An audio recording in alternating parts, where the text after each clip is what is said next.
Sejam bem-vindos à Terra Zero, aqui quem fala é o Fernando. Vamos comentar aqui sobre o que o James Gunn comentou sobre a postagem, um vídeo de uma pessoa influenciadora na internet e respondendo basicamente ao que ele pensa sobre o fandom da DC. Vou já começar logo de cara aqui, ele responde o seguinte na postagem do vídeo. Ótimo vídeo, sim, a parte do Brainiac é legal. Não leia muito sobre o fato de eu ter repostado isso.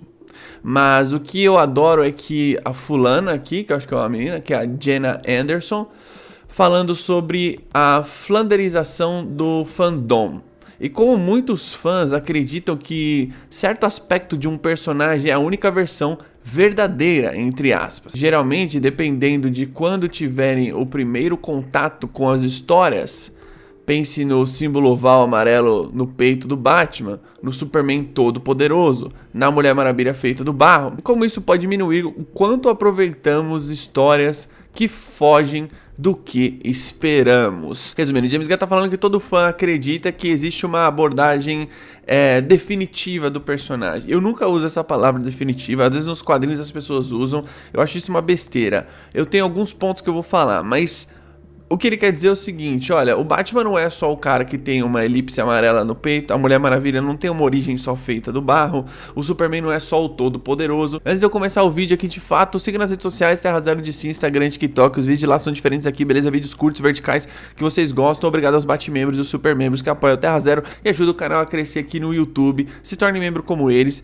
Faça esse canal aqui crescer cada vez mais, financie esse projeto a partir de R$ 4,99.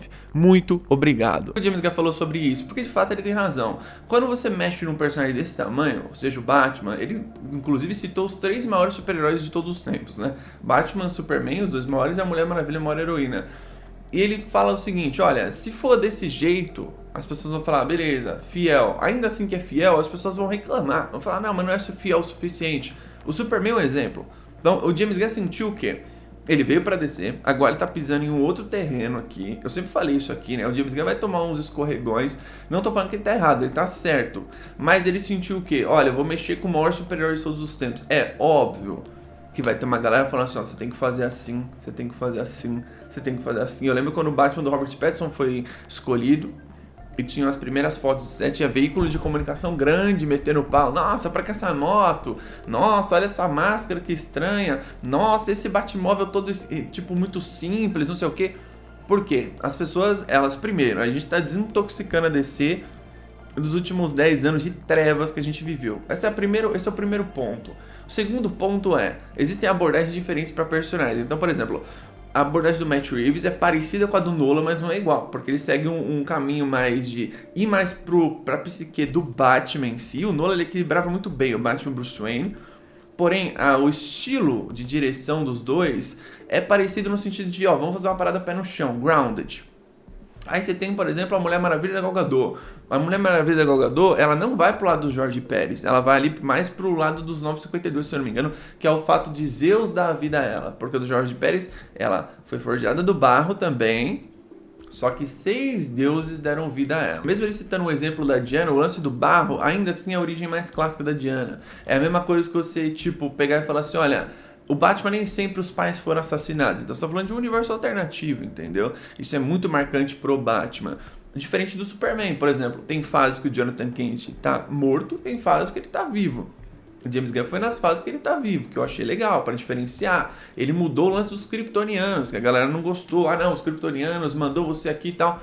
É uma escolha criativa dele. O mais importante para mim é você respeitar o que é o personagem, como ele se comporta, como que são as características dele, independente de como você vai abordar ele, entende? Então, por exemplo, a nova Mulher Maravilha é bem provável que ela seja diferente da Gal Gadot. Quando vier o novo Batman do universo de DC, as pessoas também vão falar alguma coisa. Falar, não, mas tem que usar a lente branca, tem que usar não sei o que. Eu falei, eu quero a sunga, mas eu não sou o cara que vem aqui e fala assim, ó, não tem a sunga, vai ser uma bosta. Não, porque ele percebeu como é trabalhar com um personagem desse. Porque até então, na teoria, você imaginar como seria é uma coisa. O Snyder foi criticado por isso.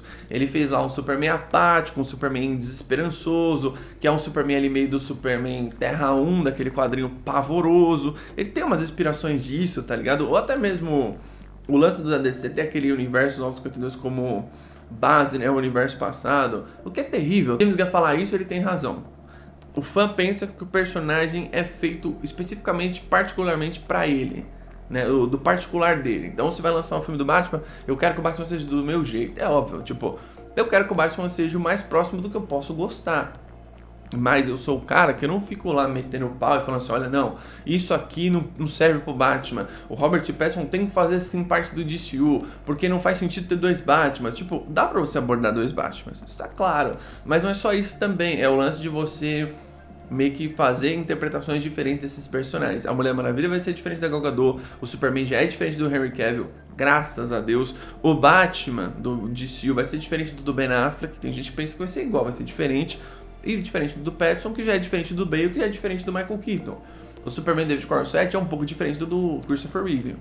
O tom é o mesmo, mas os dois personagens são diferentes, né? Eles são abordados de maneiras diferentes. Então, o lance de você fazer a sua abordagem, pra mim não é o problema. O importante é ser bom e respeitar o personagem, é só isso. Pra finalizar o vídeo aqui, acho que Hollywood, respeitando a propriedade intelectual, nenhum fã vai reclamar se for bom, né? Se o filme for bom, tal. Por exemplo, filmes do Resident Evil, não é Resident Evil aquilo. O que é Resident Evil? Risco biológico. Você tem a Umbrella Corporation, você tem os personagens clássicos. Não dá pra você desassociar essas duas coisas. Por exemplo, aí você vai fazer um filme, vou trazer um personagem novo. Por quê? Porque, eu quero fazer minha história. Não, é porque você não respeita a propriedade intelectual, né? Que é o caso do filme do Constantine. É a mesma coisa, tá ligado? É o lance de você pegar e falar assim, eu vou fazer um filme do Mortal Kombat e vou colocar o Cole. Cole Young é o protagonista. Que porra de Cole Young? Essa pode ser uma abordagem diferente que o próprio James Gunn fala, né? Tipo, não tem o lance de você fazer só de um jeito, não tem um padrão, tá ligado? É verdade, não tem um padrão. O Superman, por exemplo, o cerne dele é ser um personagem altruísta, um personagem que salva as pessoas, um personagem que se importa com as pessoas, um personagem que tem uma empatia muito forte, um carisma. Esse é o cerne do personagem, isso daí você não vai mudar. Tanto que as melhores versões do Superman, todas têm essas características. Todas. E aí quando você brinca com versões alternativas, aí é outra história, tá ligado? E, por exemplo, no cinema, que não é versão alternativa, é uma adaptação sua. Então você tá pegando o que é o personagem e tá fazendo do seu jeito com as suas referências. Por isso que o do James Gunn é diferente do Snyder, que é diferente do Donner. E por isso que o James Gunn, as pessoas ficaram aliviadas, os fãs do Superman, de ver o Superman na direção correta, de acordo com o que é o cerne do personagem. O Batman mais flexível, a Mulher Maravilha um pouco mais flexível, mas ainda assim você tem as características dos três, né? Falando dos três, só pra não se alongar aqui com outros heróis. Mas Hollywood, por exemplo, às vezes não respeita a propriedade intelectual, mas é verdade o que ele fala sobre o fã achar que o personagem pertence a ele e tem que ser do jeito que o fã quer. E às vezes o fã, mano, ele nunca vai estar às vezes não, né? O fã nunca vai estar satisfeito com uma interpretação de um personagem, com uma adaptação, com um ator. Ele nunca vai estar satisfeito, ainda mais com personagens do tamanho dos personagens da DC, né? E ainda mais os 10 anos que a gente viveu. O James Gunn veio no pior momento possível de fanbase, de expectativa, de universos de super-herói, do que é o mercado hoje de filmes de super-herói, para fazer o universo DC. Ele sabe disso, ele percebeu de fato o tamanho do buraco que ele se enfiou, e ele tem capacidade de fazer muito sucesso, ele é bom diretor, ele é um roteirista cuidadoso em várias coisas. Você percebe que os filmes dele, ele nunca esquece as coisas dos filmes, né? Começa fazendo uma coisa lá no começo, a coisa se reverbera no final, fecha arco. O Superman, ele faz um arco lindo do Superman com a Lois no filme todo, aquela cena de entrevista é maravilhosa, tem outras cenas legais com a Lois, o Lex Luthor é muito bom, o arco narrativo do Superman, como ele já inspira as pessoas. James Gunn é um bom roteirista, até porque ele começou como roteirista em Hollywood. Comenta embaixo aí o que você pensa da fala do James Gunn. O que mais te irrita quando alguém fala isso? Comenta aí. Tamo junto. Até a próxima.